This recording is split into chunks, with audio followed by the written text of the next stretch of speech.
ծանոթանանք 95 աշխատանքների գնահատականների միավորային ուրեմն բաշխվածությանը։ Պատկերը այսպիսին է։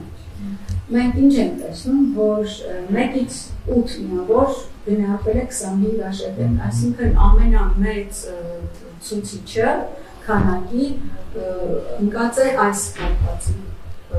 հատվածին վերաբերում եւ հատկապես նայելով ինչքան կտրուկ բարձրանում է 8 միավոր։ 95 աշխատանքից 1 է գնահատվել միայն 1 միավոր, 2-ից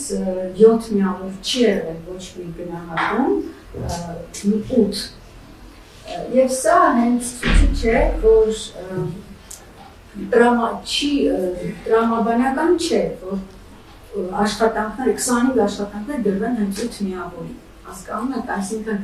միանգամից նկատելի է, որ այդ 8-ը արհեստական դրված միավոր է, պարզապես հին սովորությամբ մեր ուսուցիչները, քանի որ նախկինում 8-ը եղել է առավելագույն, չէ, նվազագույն հիշը անցում այն, որից ներքև արդեն անբավարար էր համարվում գնահատականը, մեր ուսուցիչները փորձել են ամեն կերպ այդ 8-ը գոյացնել, եւ շատ հաճախ ուղղակի կամայական միավորներ են տվել ինչ-որ բաղադրիչների, պարզապես 2-2-2-2, որպես այդ 8-ը գոյանում։